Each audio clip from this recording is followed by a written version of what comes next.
shock, remain sound, and keep providing crucial support to the real economy. We're now witnessing devastation coursing its way through Latin America and other developing countries, many of which do not have deep pockets. This crisis will have important implications for financial stability, financial inclusion, gender equality, and international development. All are important to Toronto Center's mission. Today, we sit down with senior accomplished leaders to hear their perspectives. The Honorable Sri Mulyani is Indonesia's finance minister, and Dr. Carmen Reinhart is the World Bank Vice President and Chief Economist. We're also thrilled to have Dr. Susanna Moorhead, Chair of OECD's Development Assistance Committee, as our senior moderator. You've received their bios.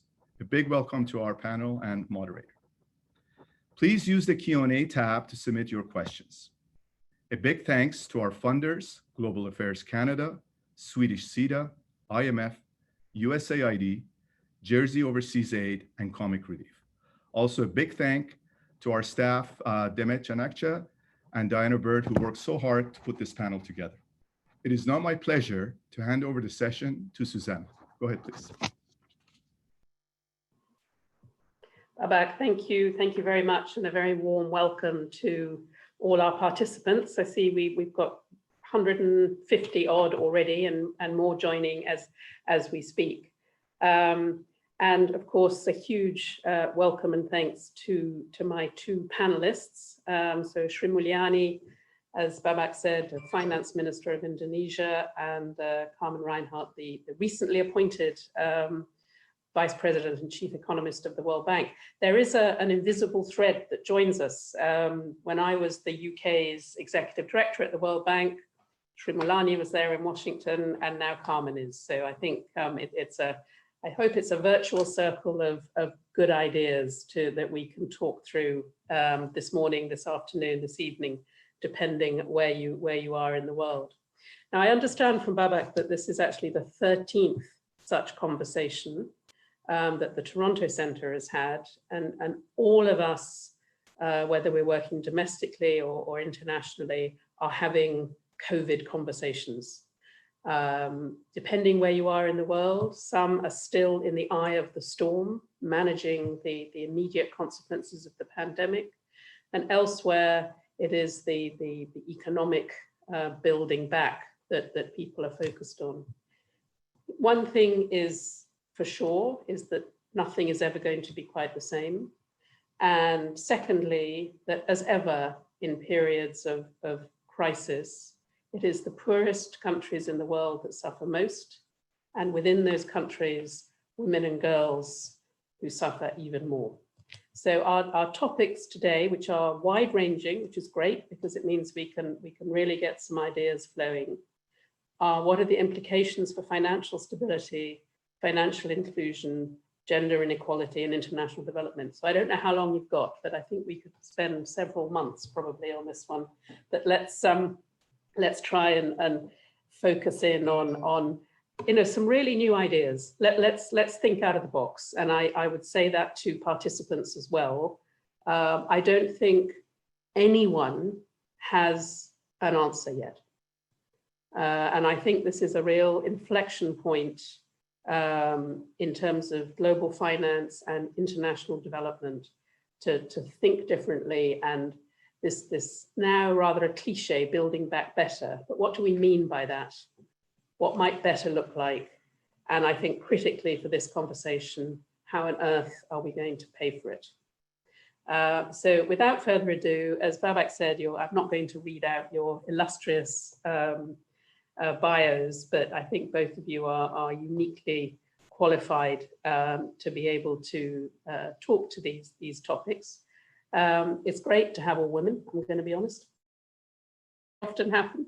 We're usually hugely outnumbered. So let's, without further ado, dive into the questions. Just for the audience, I think I will ask both Carmen and Sri Mulyani a couple of questions. We'll have a little conversation, and then you need to use the Q&A function for questions.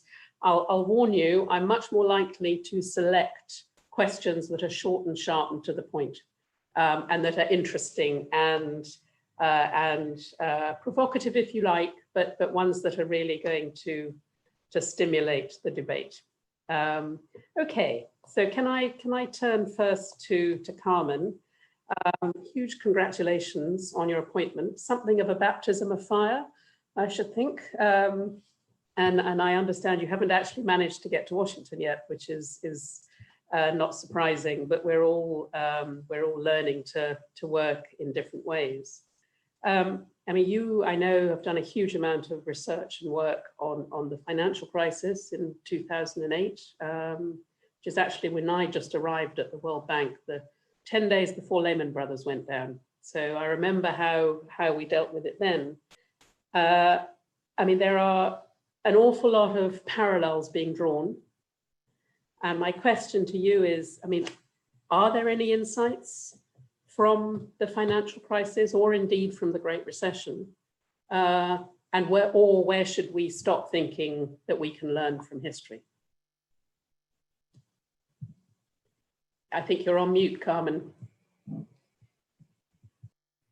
So I think that the first question of how similar this is to 2008, 2009 is, as you might imagine, a very recurring one, given that that's the crisis most people still have fresh or relatively fresh in their minds. And the first thing I respond to that, because it has enormous bearing on the resolution and what we can learn or not learn, is unlike that crisis, this crisis has health origins, which also means that how quickly we overcome it to some degree is outside this, or to a large degree, is outside the sphere of economics. You know, that if the pattern of global disease ends with the first wave, that is a very different scenario from one in which, like the influenza pandemic of 1918, which ended only in 1920, it goes through more than one wave.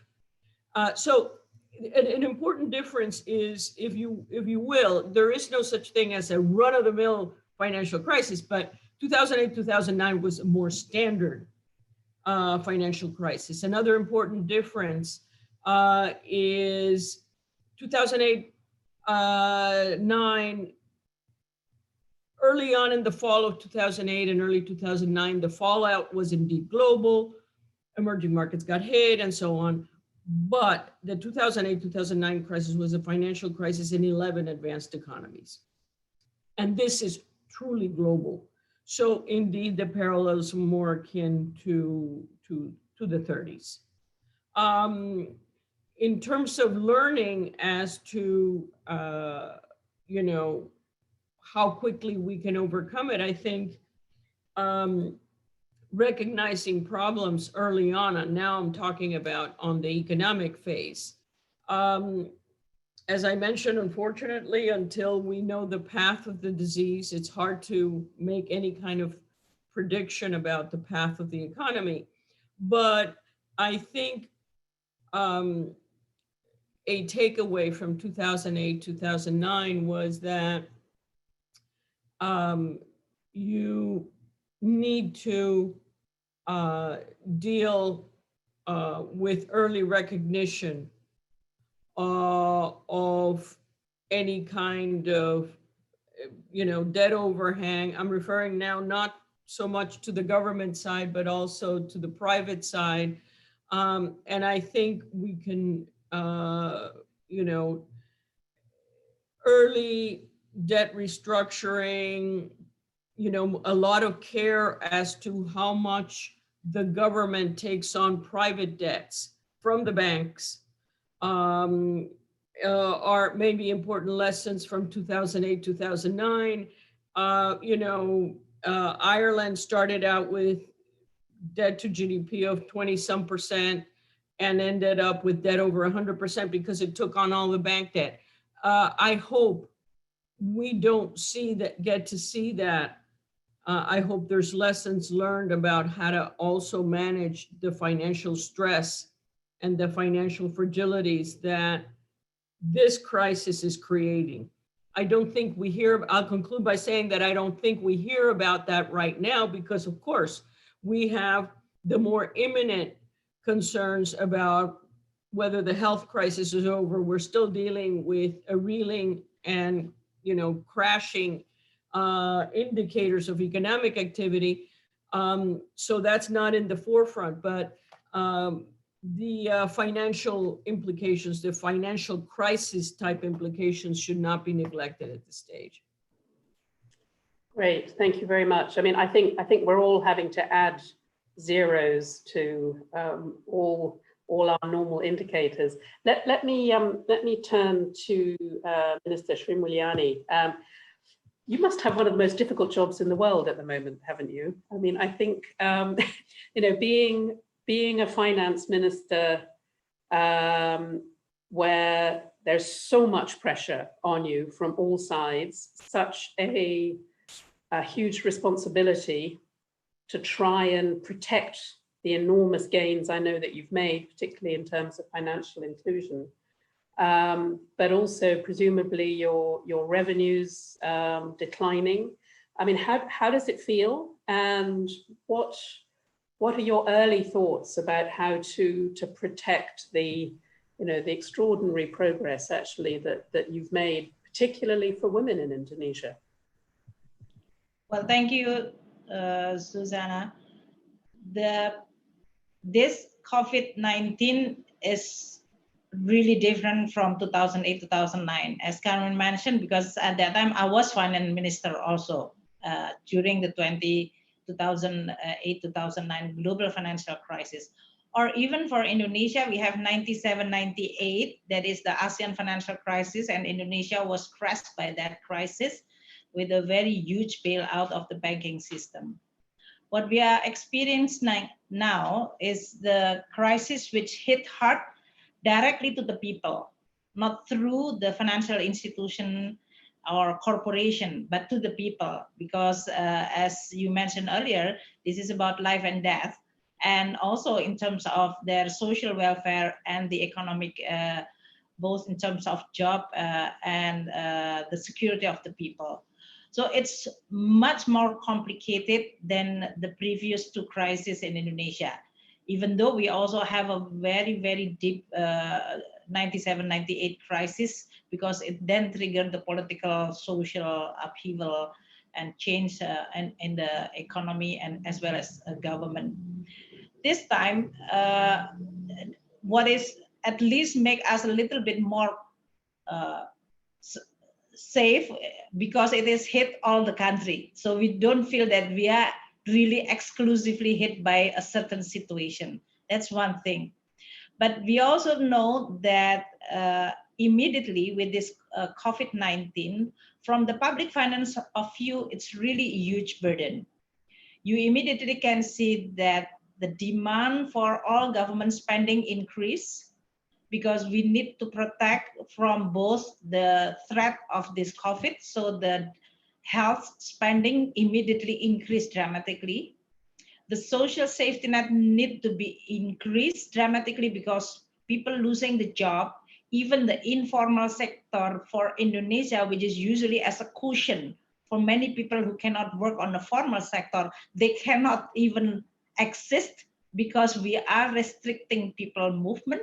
So definitely virtually everything is just stand still and stop. And that's really a shock which has never happened before, because even during the financial crisis, that is not really the case. People can still move. So the economic activity, especially on the informal sector, happening. And in this time, you cannot do that. So everything is stop and stand still. So on the other hand, then we have to start thinking like 2-3 steps ahead. That is, the company is going to be non-perform in terms of their loan. Banking sector definitely is going to have a hit hard by this non-performing, and they have to do the restructuring immediately. So the government play a very critical role when everything is actually stopped and they don't want to take any further risk, right? On the other hand, the revenue side, as Susanna mentioned earlier, is dropped. Our May figures on our government revenue dropped by 10%. So we immediately can see that the deficit is going to increase. Indonesia actually have more than 15 years adopting fiscal discipline. We are not allowed to have deficit more than 3%. So during this very critical situation, we have to have an emergency law to actually opening this cap and allowing us to have a deficit, which originally my 2020 budget is actually designed to have a deficit only 1.76% of GDP. Primary balance is almost zero. So it's almost balanced. Now with this crisis only less than 3 months, our deficit has been ballooning to become 6.4% of GDP. That means like 46 billion dedicated spending only for COVID. Our total spending is almost 64 billion US dollar for the whole COVID related spending. And this increased our debt to GDP ratio, which is starting at 30% of GDP. Now we will expect that it's going to increase into 37 only within like this 6 months of this 2020, 6% of GDP increase. And also what is really critical, especially during March and May, Carmen knows maybe very well, the market was so panicked, the global financial market. So basically, no one dared to enter the global bonds market. So when financing is becoming so volatile, market can really react in a more reasonable, rational way. Then the government really have to think about how you are going to deal with the widening deficit when the market is not open. If some country have like bilateral, multilateral, as Indonesia have this kind of sources, World Bank provide us with additional resources, ADB provide us, AIIB provide us, bilateral country like Japan, Australia, France is even in this case providing us with additional finance. So that is something which is at least provide a cushion, especially when market is so jittery. Then we can see that luckily that the market is becoming more rational again. Of course, even with the same situation, same or even worse COVID, but market feel like they now understand the risk, which is I doubt that they really understand the risk. So, but at least now they are digesting this, and now they are start at least creating an opening. And for emerging country, and I believe for even more developing country, they are much in a tougher situation. I think their access to finance is going to be very critical, very difficult during this time. For Indonesia, after the shock in March and April, we were able to enter the global market, or even the latest 2 weeks ago, we actually issued the Sukuk global bonds, and we have the interest rate or the price which is the lowest in our history. It is because the global financial situation, the interest rate is a very low level. But the low level interest rate in an advanced country is not actually immediately accessible for many countries in the world. So there is really, globally, the world is really facing with such a huge challenge. Fragmentation in the market, disparity in terms of access as well as price, and of course, disruption in our own economy, whether this is coming from the health, then come to the social and economic shock because of this COVID. So Indonesia is responding very quickly, luckily, because my own experience in 2008, 2009, at least I know the textbook about how we are going to adjust the budget. We have the emergency law, we widen the deficit, we secure the spending, especially for the health and social safety net. We also start immediately after that thinking about restructuring of the debt, especially the companies, small, medium enterprises. This is mainly the debtor are women. So this is also for the financial inclusion and equality. I think that is also good. Most of them is actually women who own who owe less than even 10 million rupiah in Indonesia. And that is exactly our focus. We've already put restructuring for 6 months and put them also additional subsidy for their interest rate. This is really try to provide a relief for informal sector or very micro, we call it ultra micro size of the company who actually own through the banking system. We also have to deal with the non-banks institution, which is actually providing quite a lot of debt for especially motorcycle. You know, one of the difference from this crisis comparing to 2008 is that luckily we have technology, Susanna. You know, a lot of transaction is already in online digital. So the pandemic here in Indonesia, the center of the spread is Jakarta, who is more advanced on the technology. So even though there is no contact, but the transactions still continue happening because many people shift into digital online transaction, which is actually accelerating the transformation of our economy into a more digital also. Abruptly, we also have to work from home. That's also changed the way we work very, very dramatically. And it's happened like after almost 4 months working from home, the finance ministry is still functioning. So I always make a joke with my team that maybe we don't need those office anymore. The office building is becoming vacant for almost 4 months, but we still functioning. So this will change dramatically a lot of things, Susanna, from health, education, the way we work, and transaction in economy.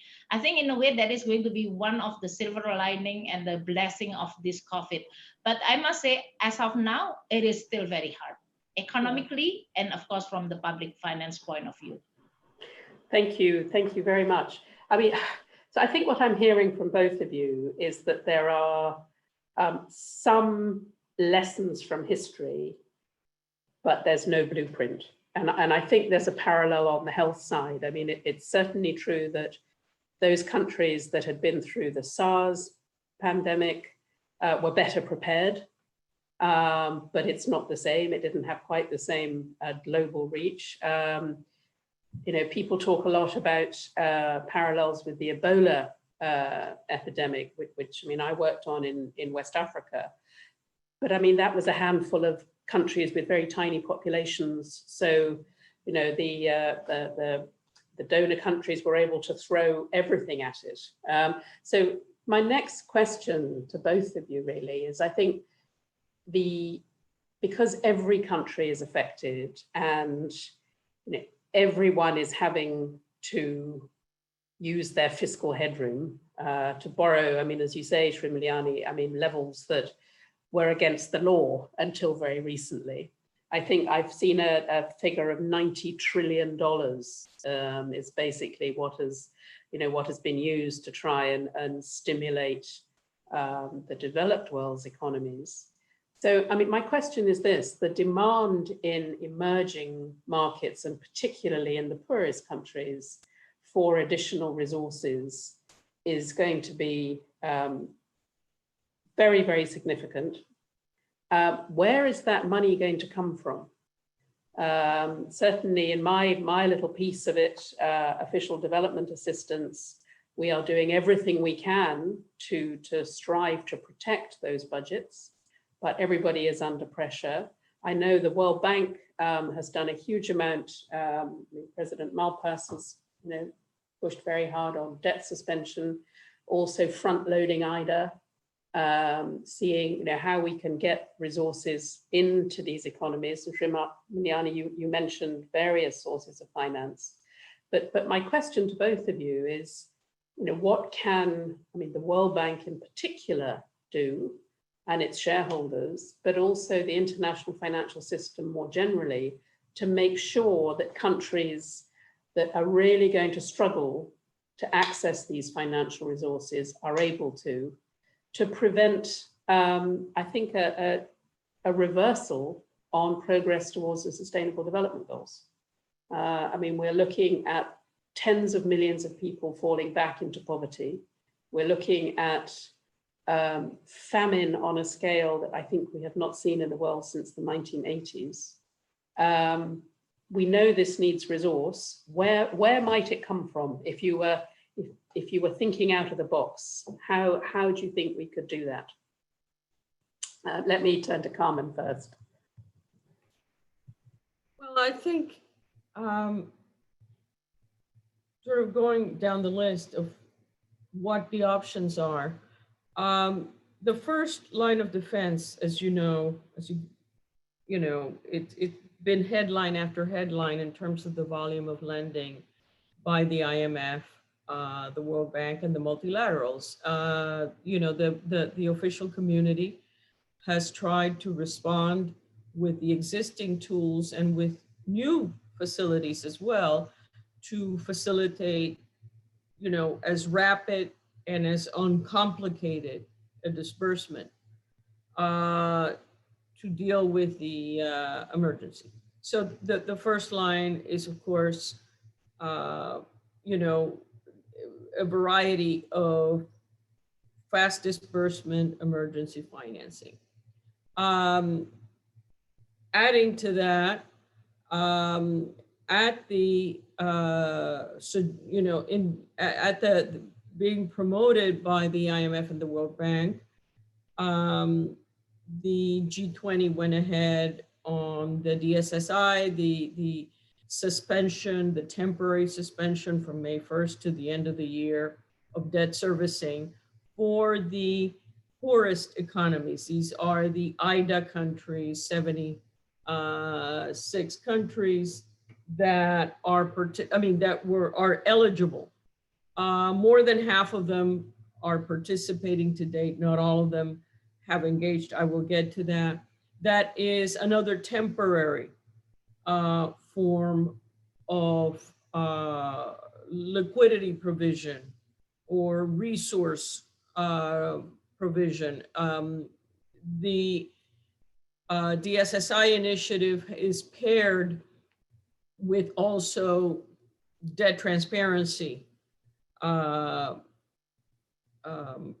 debt transparency conditionality, if you will. That's really about the only kind of conditionality that, and this is to assure that the savings from debt servicing actually do go to their intended uses in helping countries deal with the COVID emergency, be it in health, be it in provision of services for the unemployed, being, providing a broader range of sustenance for the informal sector, whatever that is in the domain of the countries. But the important thing is that it doesn't go to debt servicing for another creditor that is not participating. And so far, on your broad question of where is the financing coming from, so far, there are two concerns on the debt suspension initiative. And one is, how broad will China define it so that, if it's narrowly defined, a lot of the loans, which is the lion's share of the loans that were made by the Export-Import Bank, by the Development Bank, to state-owned enterprises in many of the low-income countries. If those are not covered, then, the saving from not servicing the debt to that country is much more limited. That's one concern. The other major concern is that, as you know, our president has been very vocal from get-go, trying to encourage the private sector to participate in the standstill. And there's been what I characterize as backpedaling. Initially there were statements made that were somewhat encouraging about the prospects of having the private sector also involved in the standstill, but that has receded into the background and nothing has happened on that front. Now, on the bigger question of, what to expect, where do you get the financing when your financing needs are so large? I would note that, beyond the emergency measures that I've alluded to in terms of IMF lending and the multilateral lending, I think a real challenge as one looks over the longer haul is neither the IMF nor the World Bank nor any development bank is a central bank. And so the capacity to do a Federal Reserve style or an ECB style, let's create a facility to buy debt or to provide support. These institutions are resource constrained. They are capital constrained. So what makes those capital constraints, a bigger, have a higher weight in the radar screen is that this shock is synchronous. That it's not a couple of countries. The minister already referred to the Asian crisis of 97, 98, and that was indeed, so Korea, Thailand, Indonesia, and the Philippines all were, engaged with the fund at that time, but it wasn't a global one. Even, the more widespread crisis of the 1980s, which had its focal point in Latin America, wasn't as synchronous, and the crises in Africa, Asia, and the Middle East were not asynchronous. So capital constraints are looking forward in terms of challenges for emerging market finance. One challenge is, the limitations of the official capacity. Another challenge, and this one worries me a great deal, the minister rightly alluded to it. During March, we saw what can be best described as a really scary shutdown. Emerging market finance, if you look at the Institute for International Finance capital flows, they collapsed. They did in a matter of 4 weeks what it had taken 56 weeks to do in 2008, 2009. You saw the volatility, the VIX in the United States plummet, markets froze. And the point that I'm making is, a lot of market participants have taken heart and saying, look, things have changed dramatically in the last couple of weeks, in the last few weeks. There's, a lot of, not a lot, but a non-trivial amount of countries have been able to access capital markets again, and capital has reflown in. And so the panic phase seems to have, subsided. But there are two things that really worry me, which is there is a disconnect between the finance side and what's happening in the real economy. I think the finance side is importantly driven by the fact that the Federal Reserve lowered interest rates to zero. There is a search for yield. Financial market participants are searching for yields. In part of that yield comes importantly from emerging markets. And even as the fundamentals worsen, there's a willingness to lend. It is difficult to reconcile the fact that credit rating agency downgrades are at an all-time high. And that applies to downgrades, and that it applies to downgrades and outlooks. They're at an all-time high. And it is hard to reconcile the fact that the economic fundamentals seem to be doing worse, and yet the financing terms have improved significantly. I'll conclude by saying that I think a challenge in terms of financing ahead is not to be lured too much by the temporary mood of capital markets, because capital markets, as we had recent proof of, are extremely volatile, can turn on a dime.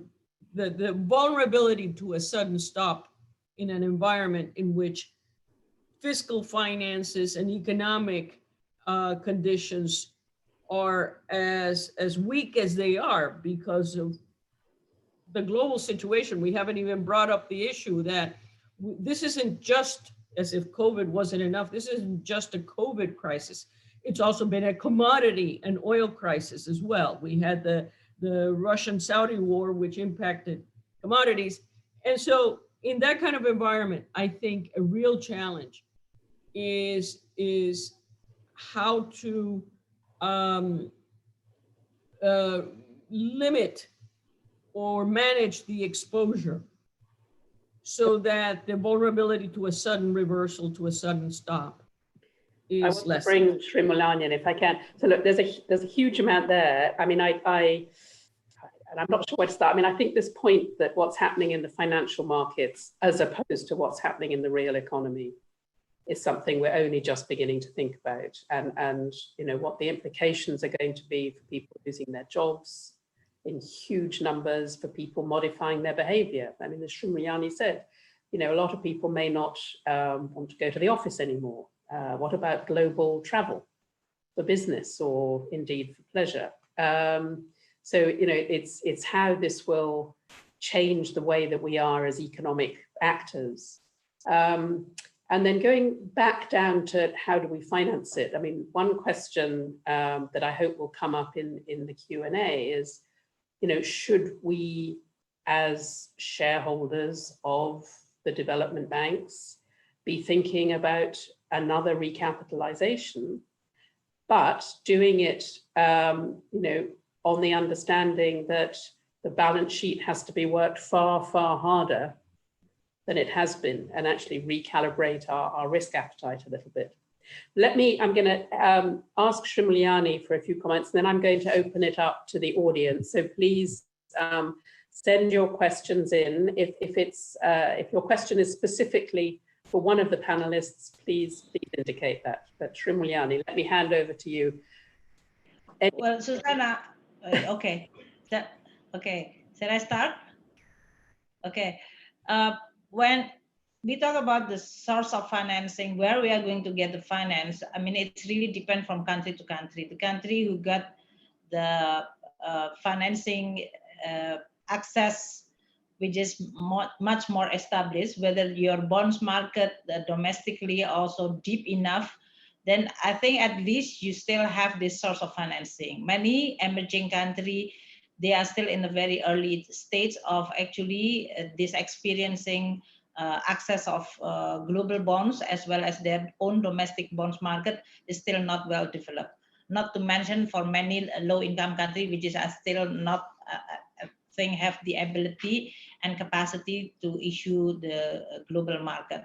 So for those who really depend on bilateral, multilateral support, then they go to the private sector, usually the consortium of the commercial bank, and they can have a very, very high price, high interest rate, which is disconnect with what is actually happening globally. For those who already have the access, then they are facing what Carmen mentioned, and I mentioned earlier, that is the unpredictability of the market during the most important time that they really need those financing. So you really have to find the right balance. For a country, for Indonesia, even in this case, we really have to deepen our domestic market. But even on a domestic market that is local currency, the participation of foreign buyer is still quite significant. And when you are having this sudden stop or capital outflow immediately, just like what happened last March, like within only 1 week, we have 124 trillion. This is almost like 0.9% of our GDP, which is, I think, huge. For a country to have that shock, that's scary, as Carmen mentioned. It's really scary because we don't know how long this is going to happen, right?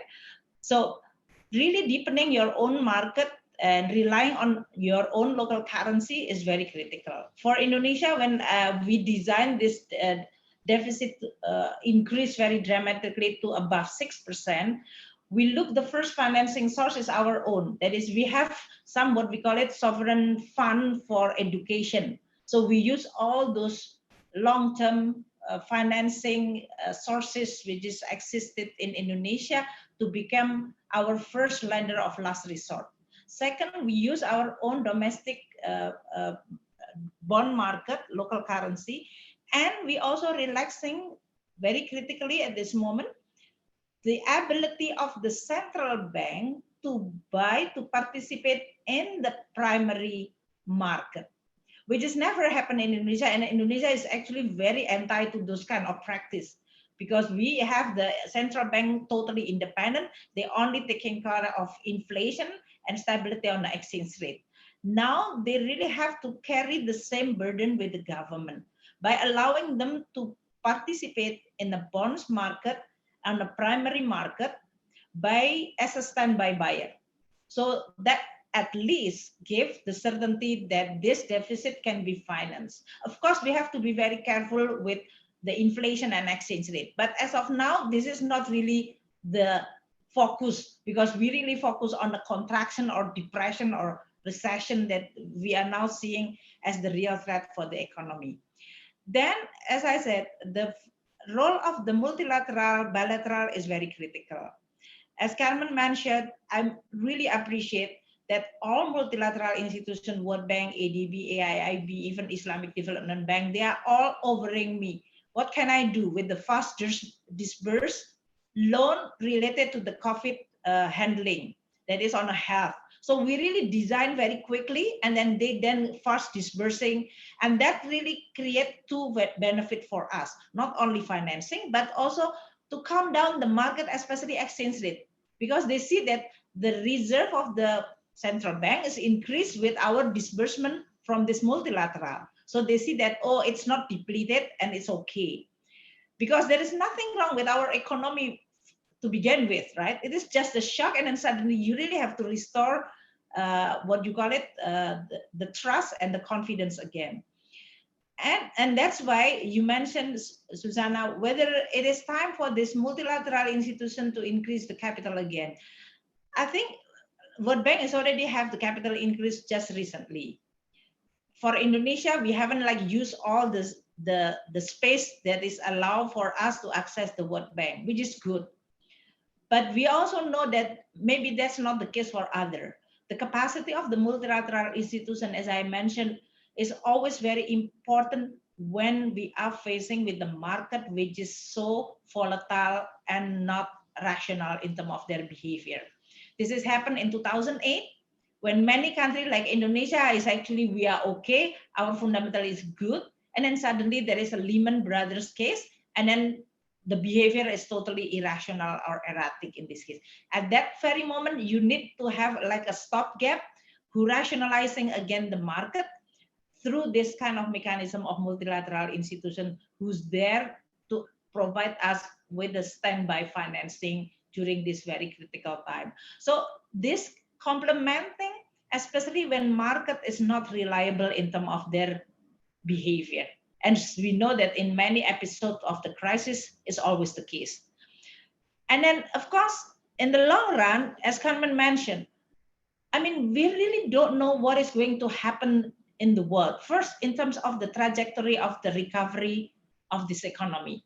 Because this is not just like one shock, you just putting the balance sheet into a better shape again, and then you are going to recover. Even if you restructure and your balance sheet is okay now, under this restructuring, you are facing with the situation of the economy in which people don't want to travel.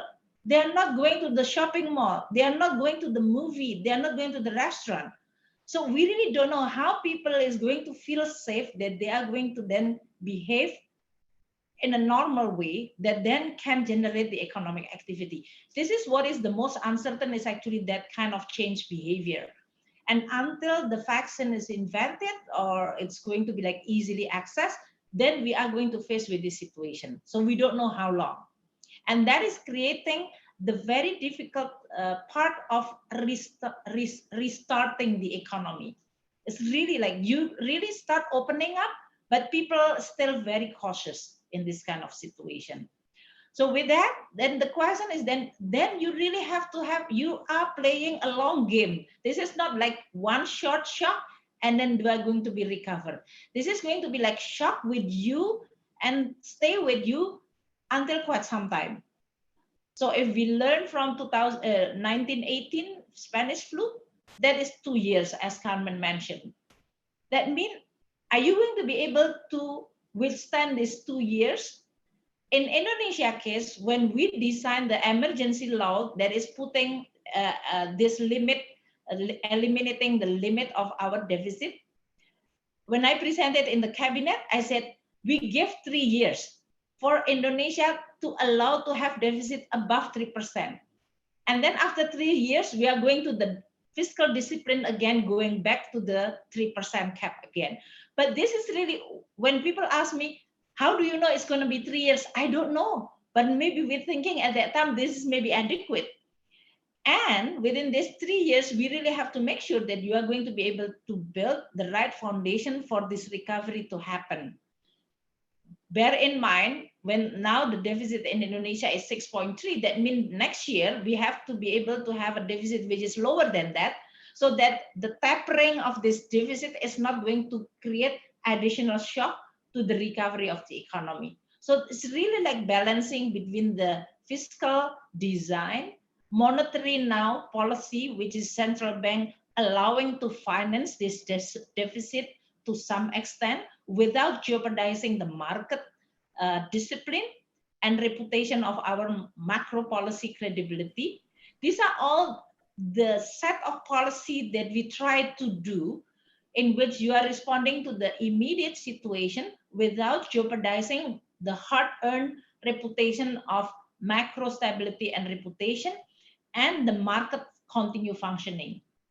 And that is exactly what I see as the most important. During this very difficult time, the role of the IMF, World Bank, and multilateral institutions is going to be very critical, because they can support us when we really need it, when there is no else source of financing that we feel that it is justify that kind of financing.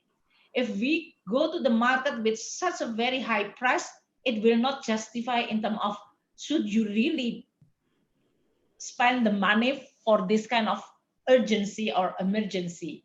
So this kind of situation that I think the design of the multilateral institution with all the instrument and the policy should be really put in the context of global public goods or global public bad, like this kind of COVID or climate change, that will definitely require a certain mechanism, instrument, and institution, global institution, who's allowing us to complement first the market discipline instrument, but they're not always reliable, with this kind of continuity. Because managing economy and country, you cannot say like, okay, we are going to take 6 months holiday. That is not the case. The country should go on, should continue, no matter what, no matter how the volatile of the economy and the market. But we try to avoid those punishing behavior of the market as much as possible. And I think within that context, some policy warranted to be adopted. Sometimes you really have the market, when market is not reliable, the government intervention and control justify. But it's not going to be and not supposed to be substituting the market in the long run. So it's supposed to be like a temporary, credible intervention, but then you have to then step back when the situation is getting back to the normal. I think that kind of flexibility by the market, by the government is really needed. But that's require a legislation and institutional arrangement within each country to be able to do and conduct those kind of on and off and temporary, as well as then you are withdrawing in such a way that is allowing this development process to continue in one country without the disruption coming from this kind of shock. Thank you, thank you. So I do want to open it up to our audience now. There's a huge amount there, and I come back to what I said at the beginning, Sri Mulyani, you have got one of the most difficult jobs in the world, because all of that is without being able to factor in how this is going to change the way people behave. And I think what it's going to do to labor markets. I mean, I think there are huge numbers of jobs that will disappear, and we're going to have to invent new ones. So, Carmen, in that spirit, there is a question that wants to know what shape the recovery is going to be on the basis of the information we have so far. Now, I know there's been a lot of talk. Is it a V? Is it an L? Is it a W? Is it a U? if you could answer that, but also to talk a little bit about opportunities, particularly for women. I mean, I was very struck by what Srimaliani was saying is, the digitalization revolution has been accelerated. Because I think when we're looking at the recovery, whatever shape it is, we do need to make sure that we are taking as much advantage of this crisis as possible. What do you think? I think you're on mute. Yes. The shape of the recovery, I think there is a general tendency to confuse rebound with recovery. And I'll be specific on what I mean. Rebound after you have growth collapses like what we're registering in the first half of this year. You're going to have a rebound on growth that looks great. It looks like a V. But that is actually misleading, because if you were to look at the level of per capita income, it will take some years to get back to the pre-crisis level. In most cases, it varies across countries, obviously. But if you look at the level of per capita income, you don't get this superficial looking V-shaped recovery. So answer, I think abstracting, and again, I highlighted that one of the things that makes this situation particularly worrisome from the economic standpoint, it's encompassing uncertainty, because you don't know how long it's going to last. You don't know if the second wave is worse than the first, which was the case in the 1918 pandemic. You just don't. It's in some sense, the disease is just in the driver's seat until there is a vaccine. And so the best case scenario, in my view, still involves a U. You are going to see things that snap back and you say, aha, that's a V. No. In most cases, the unemployment will take a while to settle back to pre-crisis. The per capita GDP will take a while. What is very troubling about the gender issue, like the poverty issue, is that this crisis is very, very regressive. It's having its greatest impact on the low income. Many women in many societies are clustered in that low income. So that's one dimension that I think the fact that it's a very unequal, at the end of this, we're going to have a major setback to the gains inequality, more in distribution that we had seen over very gradually over the last couple of decades.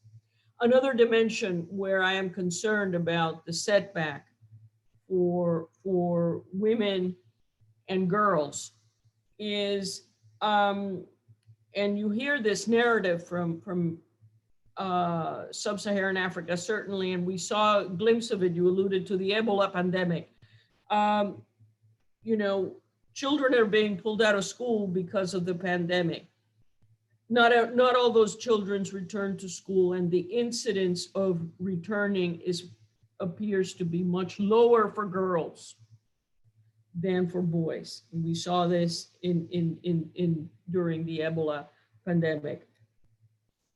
Yet another factor that is a source of concern is a lot of the gains in financial inclusion for women also came from very micro-driven initiatives in terms of microfinance.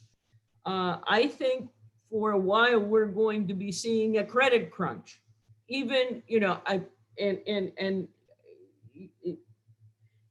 look, I think governments and central banks are doing very much what they can, but and the minister was alluding to this. There is also risk aversion, you know, that the aversion to making, you know, some of those riskier loans is something that we see again and again during crisis times, you know, so that those are real source of setbacks and concerns for women in the post-COVID era. Thank you. That is a perfect segue. So there, I've got loads and loads of questions, which is, I mean, you know, what is the policy response to this regressive crisis? And Sri Mulyani, I mean, with all your experience of financial inclusion and reaching, you know, particularly the poorest women, what can government do? Because I think Carmen's right. I mean, all the progress that we've made on girls' education, on later marriage, one thing, another, risks being reversed. And forget that overlain on all of this is a domestic violence spike as well, which is really going through the roof. So we know this, we see it happening. We know women and girls are going to be hardest hit. We have an enormous array of policies and programs. What do we do to push this to the top of the agenda? And my guess is that the answer will have as much to do with politics as economics. Yeah, well, as I said, I think, but for many politicians, they also realize that this COVID hit directly to the people. So in terms of their asking for the government or support for the government, for the political party to support government to do an extra ordinary intervention, I think more or less relatively there.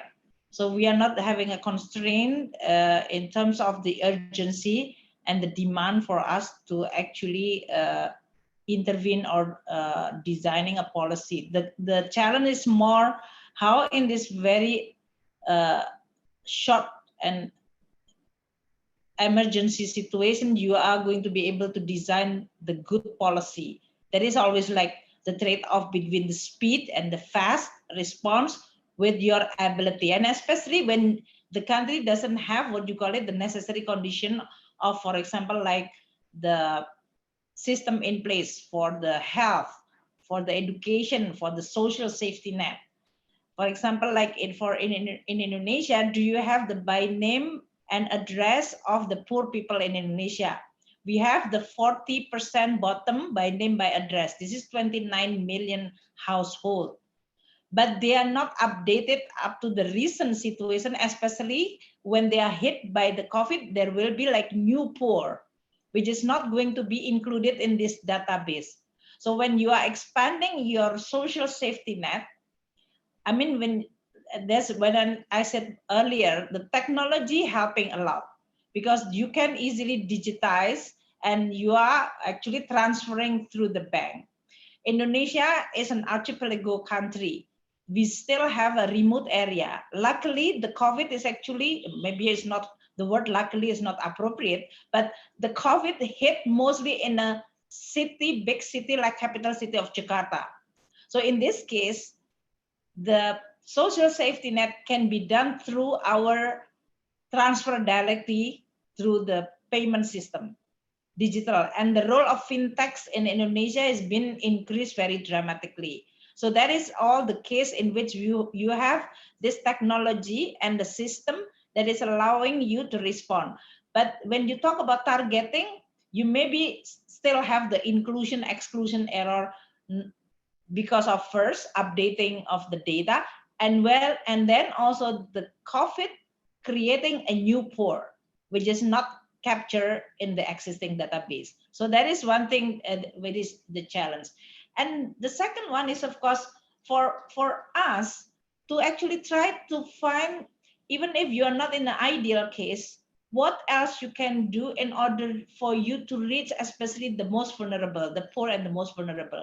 For Indonesia, we find that providing subsidy or even electricity bill for the lowest household is the most effective one. This is the one more than 724 million household who actually register on the electricity bill at the lowest level, that they actually only have 450 VA per month, the capacity. This, we put them totally free electricity for 6 months. That's helped them a lot. So we try to find how and what is the best way to reach the bottom 20% or bottom 40%, knowing that maybe it's not what you got perfect, but at least we try to cover from many different forms. In addition to that, we also converted some of the existing policy. For example, we have what we call it village fund transfer to each village in Indonesia. We have 75,000 villages in Indonesia. So we said that 1/3 of this village fund should be converted to become social safety net. So direct subsidy to the poorest hard hit.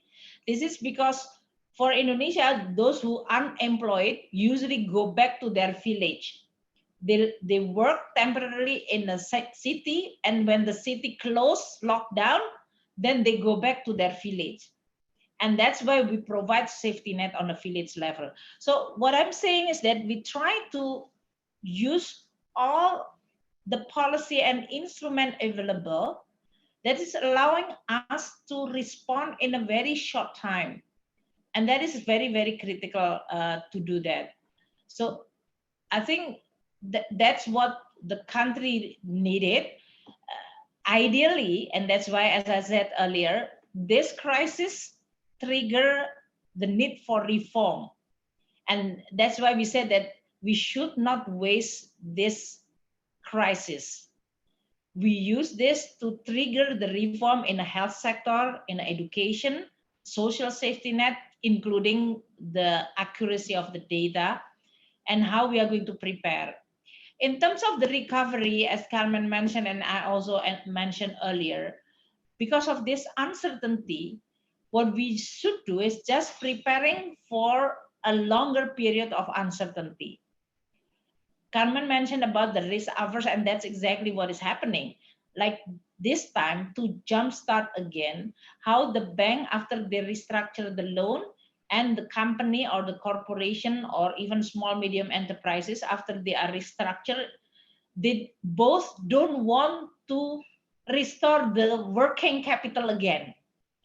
They just want to wait until all the restructuring process finish, and that mean can be 6 months, 8, 9 months, 1 year. So you can imagine, Susanna, that if you wait for 6 to 12 months, meaning that the economy is just like going down. There is no credit. Now, if I ask, what is going to be the credit growth? We used to have like 12% per year, down to 9%. Now what I heard is only 3 or 4%. That's lucky enough that you still have the positive growth of a credit. And that is maybe on the area which is related to the health activity and food and beverages, which is still actually moving. But other, I think they just stop. So now the government is trying to do, introducing what you call it, risk management or insurance for the new working capital loan, so that the bank feels safe to lend again, and the company, they are going to like feel protected because the government will pay them the insurance of the first loss of their working capital. So we put budget dedicated for this kind of insurance for the new working capital, because we don't want them to like just stop only on the restructuring. On the woman, I think this is very important for us, because as Carmen also mentioned, the COVID really hit hard, especially the poorest and the women. And you mentioned about domestic violence. We also heard from the Ministry of Women Affairs, this case is actually escalating. When people are only at home, and especially for many poor areas that they are in the poor housing, then the domestic violence is going to be one of the biggest challenges that we have to face. At least from the economic point of view, what we try to do is try to help, as I said earlier, the government immediately during this situation dedicate the restructuring and support for the ultra micro credit, which is 80% the borrower are women. We have more than 8.2 million women borrowing, and they actually the one who do the very basic activity, economic activity. We said to them that you don't have to pay your principal, or even in this case, all the interest rate will be like paid by the government. We still thinking at this moment, should we help more by providing additional capital to them? Because they are the one who actually still maintaining maybe a certain basic transaction among people, whether this is in the village, rural area, or among the informal sector, we just now start moving again. So we are continue improving our policy. We will look at where the area that we actually can do more to help, especially the most vulnerable, that is the people, the poor people, as well as the women. Thank you very much. I mean, what I take away from this is, you know, there are so many systems that were put in place for other things. I mean, social safety nets or digitization. And actually, the key is to use those existing systems in innovative, flexible ways in order to get a quick response out there. And that, you know, there's a huge amount being tried, tested, probably some things going wrong, and we need to make sure that we're sharing these lessons in real time, because everybody, I think, is struggling with this, you know, very complex and challenging time. So I'm going to have to draw this to a close very soon, because I know everybody has a day or an evening. One last quick question for both of you. And let me start with Carmen. I mean, what's the single most important lesson you've learned from this crisis? In 2 minutes or 1 minute. You're on mute, Carmen. Literally in 1 minute. I think that neglected problems always come back to haunt you. And I think one area where the world at large, advanced, emerging, and the idea of preparation for a global pandemic was something that had gone out. And so I think a legacy of this is going to be, you know, a focus on resilience and resilience on the really core health and food that perhaps I think got waylaid along the way. Thank you. Thank you. What about you, Srimulyani?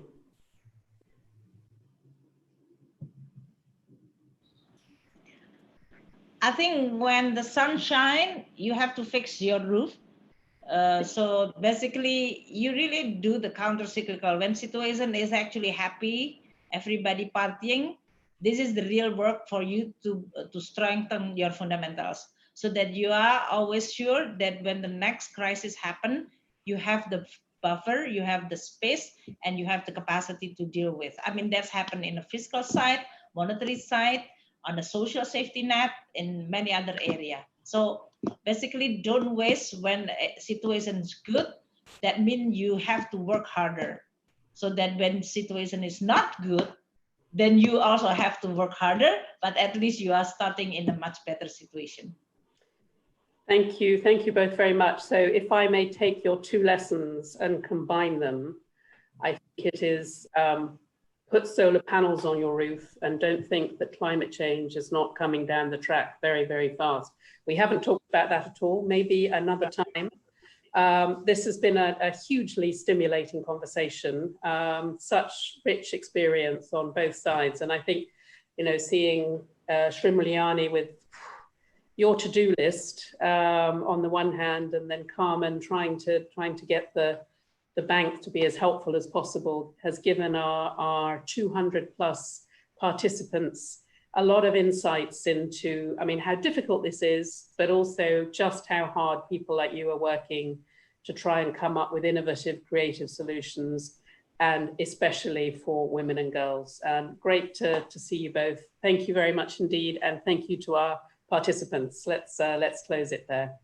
Enjoy the evening or morning, depending. Thank you. Good morning to all Bye, of you. everybody. Thank you, Carmen. Thank you, Susanna. Bye.